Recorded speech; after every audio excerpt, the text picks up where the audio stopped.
నమోదైంది. భూకంప కేంద్రం 171 కిలోమీటర్ల లోతులో గుర్తించారు. ఇళ్ళు భవనాల నుంచి ప్రజలు బయటికి పరుగులు తీసినట్లుగా తెలుస్తోంది. జమ్మూ కాశ్మీర్ రీజియన్ అంతటా కూడా ఈ ప్రభావం చూపించినట్లుగా తెలుస్తోంది. ఈ నేపథ్యంలో అధికారులు అప్రమత్తమయ్యారు. జాగ్రత్తలు పాటించాలంటూ ప్రజలకు సూచనలు చేస్తున్నట్లుగా తెలుస్తోంది. 5.7 తీవ్రత నమోదైనట్లుగా తెలుస్తుంది. ఖచ్చితంగా చాలా ఇంపాక్ట్ చూపించేటువంటి రేంజ్లోనే ఉందని చెప్పాలి. 3 వరకు 3.54 లోపు తీవ్రత కనుక నమోదైతే కొంత అత్యల్ప తీవ్రతగా మనం చూస్తూ ఉంటాం. కానీ 4 నుంచి 7 వరకు నమోదయ్యేటువంటి తీవ్రమైనటువంటి భూకంపంగానే మనం పరిగణిస్తూ ఉంటాం. దీని ప్రభావంతో చాలా ప్రాంతాల్లో తీవ్రమైనటువంటి భూ ప్రకంపనలు సంభవించినట్లుగా తెలుస్తోంది. ఈ లేహ్ ఏరియా, లద్దాఖ్ రీజన్లో ఈ భూకంపం సంభవించినట్లుగా తెలుస్తోంది. అయితే భూకంపం సర్ఫేస్ నుంచి చాలా లోతుగా ఉండడంతో ఆల్మోస్ట్ 171 కిలోమీటర్స్ లోతులో ఈ భూకంప కేంద్రాన్ని గుర్తించారు.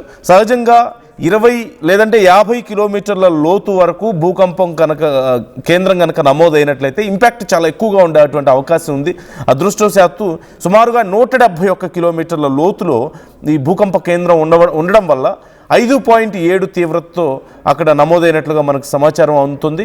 ఇప్పటి వరకు ఏదైనా ఆస్తి నష్టం కానీ ప్రాణ నష్టం కానీ జరిగిందా అనే దానికి సంబంధించి అఫీషియల్గా అనౌన్స్మెంట్ అయితే రాలేదు. అక్కడక్కడ కొన్ని ఇళ్ళు, కొండ ప్రాంతాల్లో ఉన్నటువంటి ఇళ్ళు కొన్ని కూలిపోయినట్లుగా తెలుస్తుంది. అలాగే ఈ భూకంప తీవ్రత వల్ల కొద్దిపాటి ఈ కొండ చర్యలు కూడా కొన్ని విరిగి పడ్డట్లుగా సమాచారం అందుతుంది. కాకపోతే భారీ నష్టం దిశగా అయితే ఇప్పటి వరకు ఎలాంటి సమాచారం లేదు.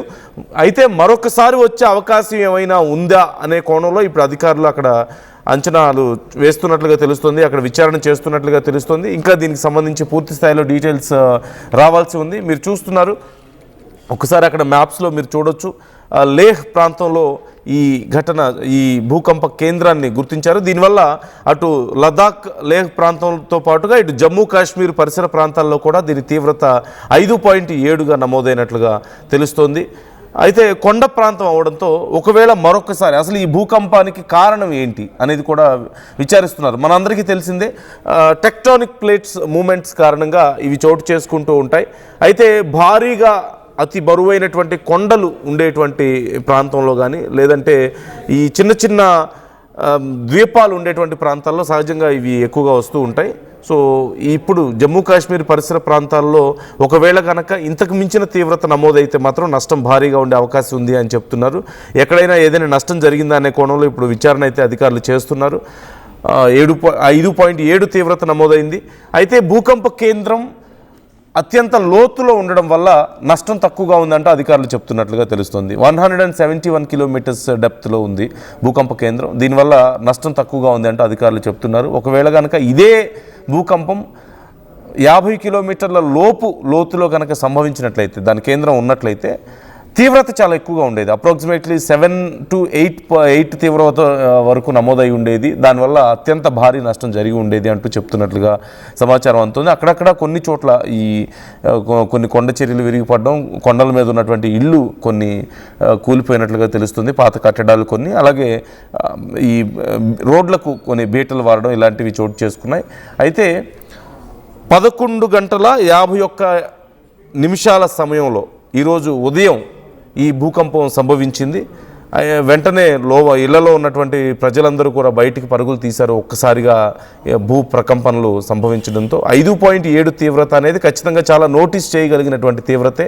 కొంత నష్టాన్ని మిగిల్చేటువంటి తీవ్రత అనే మనం చెప్పుకోవాలి.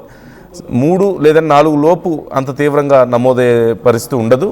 కానీ 4 నుంచి 7 వరకు తీవ్రమైనట్లుగా, 7కు పైన అత్యంత తీవ్రమైనటువంటి భూకంపంగా మనం సహజంగా చూస్తూ ఉంటాం.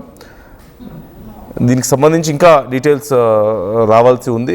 మరిన్ని భూకంపాలు ఏమైనా సంభవించే అవకాశం ఉందా, దీనికి ప్రధానంగా ఎగ్జాక్ట్ రీజన్ ఏంటి, టెక్టానిక్ ప్లేట్స్ మూమెంట్స్ అనేది చాలా కామన్ రీజన్ అయినప్పటికీ ఇంకా మళ్ళీ ఏదైనా సంభవించే అవకాశం ఉందా అనే దానికి సంబంధించి కూడా అధికారులు ప్రజెంట్ రీసెర్చ్